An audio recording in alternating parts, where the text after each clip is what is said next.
Here I have an HP 16500A logic analyzer system from 1988. I'm going to turn it on here. I had a couple of these I got a few years ago at the surplus store. I think I got both of them for $40, and neither of them completely functioned. I'll go ahead and turn this one on really quick.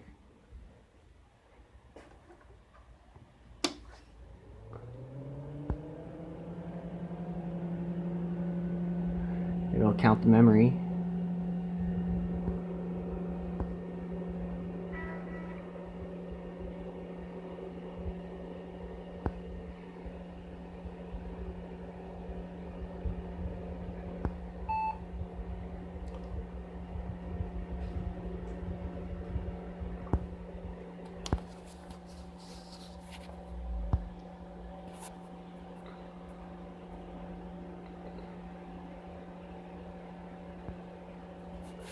And there it is, running Windows XP. Oops, must have not shut it down properly.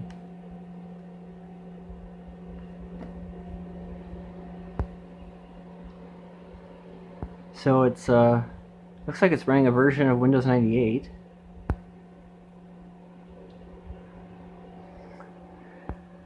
If you haven't figured it out by now, I hooked it up to a laptop.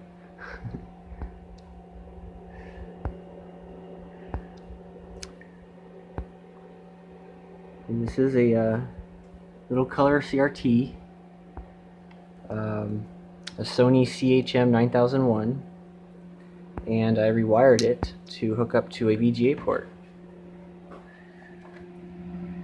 I still haven't figured out the correct refresh rate, but I think it's 30 Hertz. It should be at 30 Hertz. Right now it's at 60. But you can see the fine detail on this little CRT. So let me go over this a little better in detail, since the footage I was just editing didn't have much detail about what I'm doing here.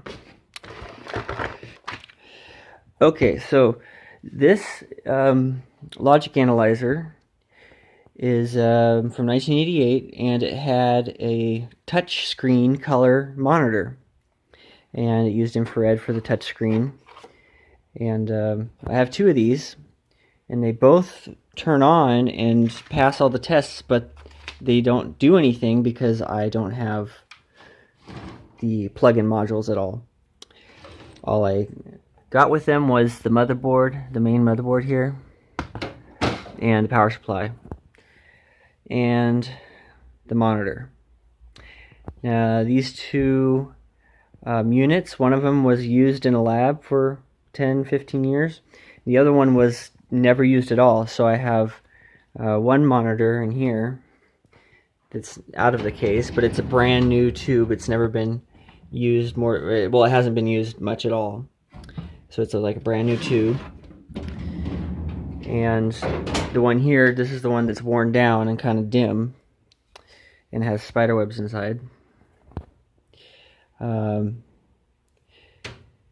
And I wanted to use this little module that Sony makes as a computer monitor. It is the CHM 9001 00, and it was made in 1988 also. Now this monitor is the very best that anyone made at the time, and I think it was one of the best Trinitrons, period. This is the CHM, which is a couple grades higher than a PVM or a BVM, which is their TV broadcast monitors, and then business type monitors, which would be for computer graphics. This was the CHM, which was more of the monitor had to be accurate because the things being displayed on the monitor were used to make decisions based upon waveforms, or I think also medical diagnosing. They use the CHM tubes, but they're the very best that they made. And the resolution, as you saw in the video just before this, they definitely can put out a 1080 clear HD picture. So a 1024 by 768 should be no problem, and the picture showing it stable is just that. It's an HD image being displayed on the tube. So the problem is I don't know much about CGA, VGA, EGA, all these other formats that were around, and this wasn't really consumer goods, so I can't easily just look up the information about what the tube is and what it was meant for. But what I can do is pull out the motherboard that it originally connected to and look at the chip that drove the monitor.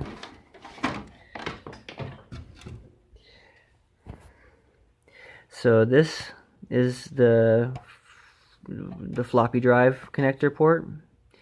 I'm not really interested in that right now. But this port in here that looks like an IDE connector, a parallel ATA 40-pin connector, that's exactly what it is. This is the output to the monitor. And I looked up these chips until I found which one was in charge of spitting out graphics, and it happened to be the one right here, and that is an NE5150F. And I know that IBM color whatever computer that they sold, like the PS2 there, it uses a chip called the 5154, 5153, something like that. So I think it's in the same family. But what this is a 3-way parallel 4-bit DAC. So it has for red, green, blue, and it's a 4-bit DAC for each one of those colors. For a total of 12 bits of color.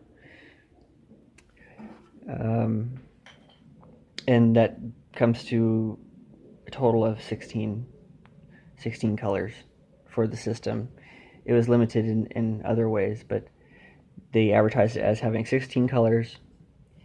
And this is also the RAM DAC for the tube itself, where it stores the frame buffer. I think that's actually where the video memory is right there. Is that chip there? So I looked this up and I saw what this was outputting for a signal, and I'm really not sure what to do with it, because it's just a number that's different than what I was able to put out with the VGA. But I have a feeling that if I can get the refresh rate down to 30 hertz, that it should fill the screen just fine. So if anyone out there knows more about this older arcade computer game stuff, I don't know much about the graphics of that kind of thing that they used for color. This was a specially made system for logic analyzer that was totally different in who used it and who designed it and how it was and how it's documented. Even today, I can't find much about this monitor.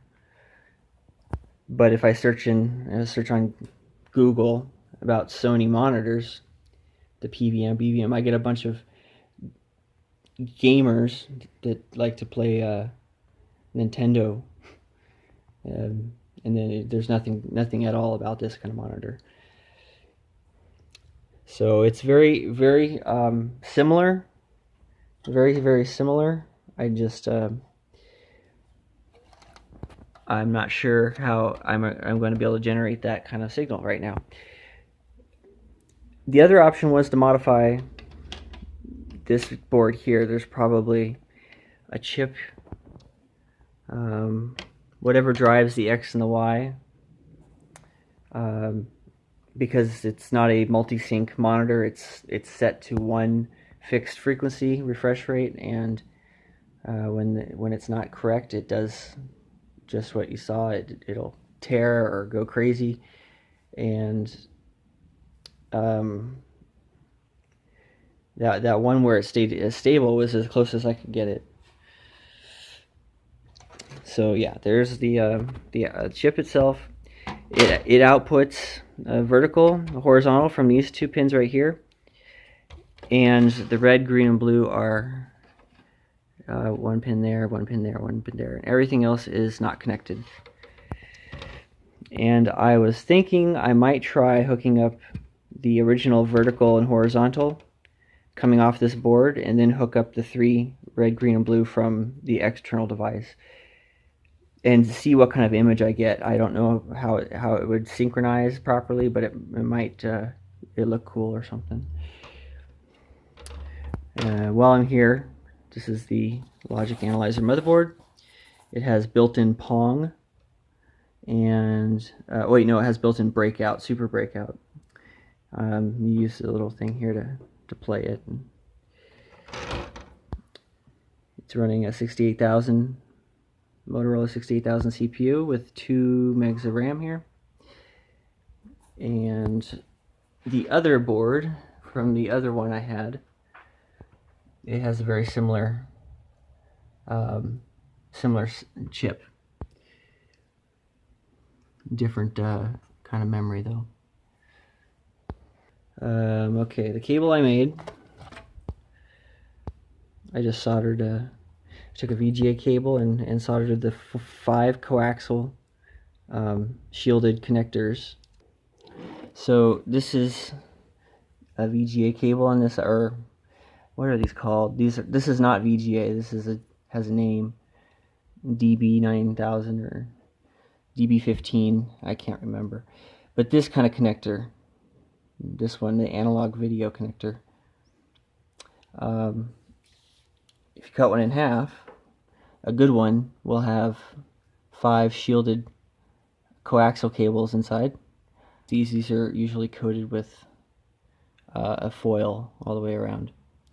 And I've prepped this for another connector, but this is what's inside. And the center of the red, green, and blue are the signals, the 3 signals for RGB HV video. So those are the 3 colors. The grounds can all tie together, and this one's horizontal. This one's vertical, or the other way around. I don't remember which is which. But you hook it up one way and it doesn't work. You hook it up the other way and you get a picture. And those grounds also tie together. All 5 of those. All the grounds tie together when you do this kind of connection. And so those 5 wires and ground basically get connected up through this cable and go to horizontal, vertical, and then blue, green, and red right there. And the next step of that journey, it looks like, goes to this chip, and I haven't looked into that yet, but I should be able to unhinge this board and see what chip that is. So I'll stop here for now, but I am going to put some more effort into this project, and I want to put in a modern computer. Since there's so much space, I could put in a few boards, a few computers in one. And it also has room for a drive back here where the second floppy drive was. Alright, did I cover everything? I made the cable, hooked it up to the pins on the board where it was obvious, turned it on, and got a picture. This usually works with most any device similar to this kind of thing. If it has a Trinitron monitor and a frame like that, it's going to have some sort of interface, and it's usually something quite easy to do. Even though there's no documentation for some things out there, in this case it was even written on the board. And if you had any information about this signal that it originally had, the name of it at least, so I can do more research on that one particularly. So looking at this board, I just realized it had us a bunch of little holes for adjustments, and I might be able to adjust out the image.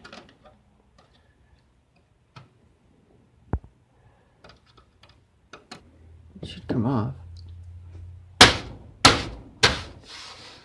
There it goes. Here's the other board.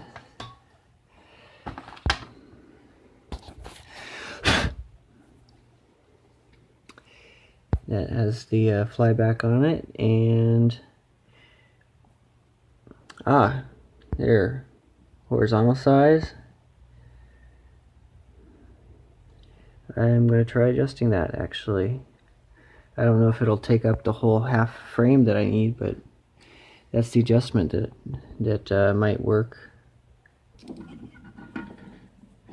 And later I'll make a longer cable. I'll just use a longer cable so that I could run this flat ribbon further out from the device. But for now, that's fine. So going through all these modes, I had best luck with anything at 60 Hertz. It didn't matter what the resolution was. And do not hide modes that I can't see. And 43 is the lowest one, but I was able to get 60 to work. So let's start with 60. Okay.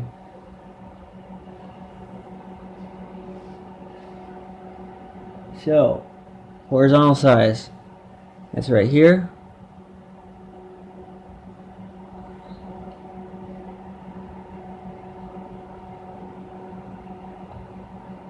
Oh, there's something there. Nope.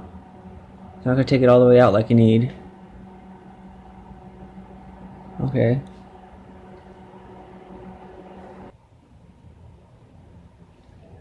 Here's H frequency.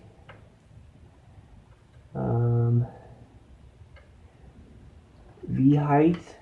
V lin. It's the height and linearity. V hold. RV. I don't know what that one is. V center. And over here, height. Okay. So.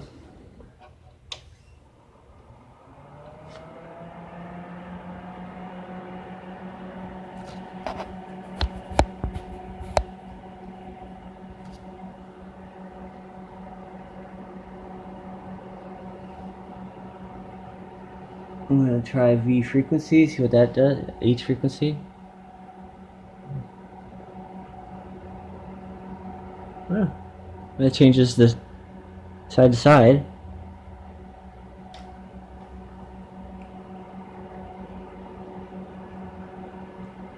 V hold.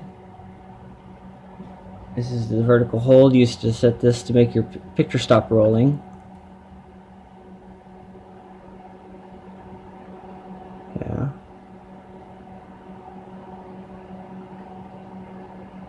Oh, I probably need to find my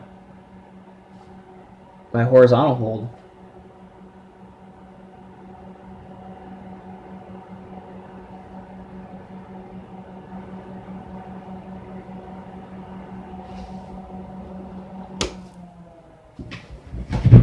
I get nervous around this stuff.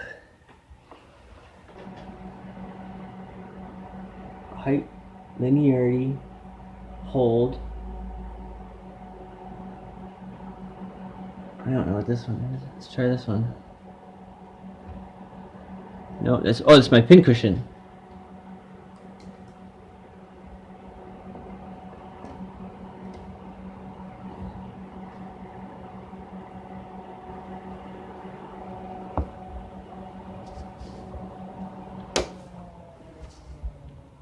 I'm really not sure how to go about this.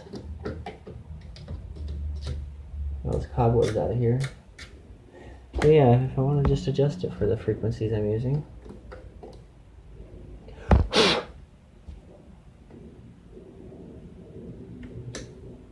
Get the spider out of there.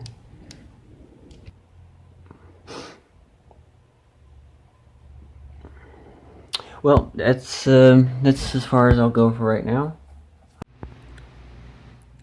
Here's the pin out for the cable I made for this.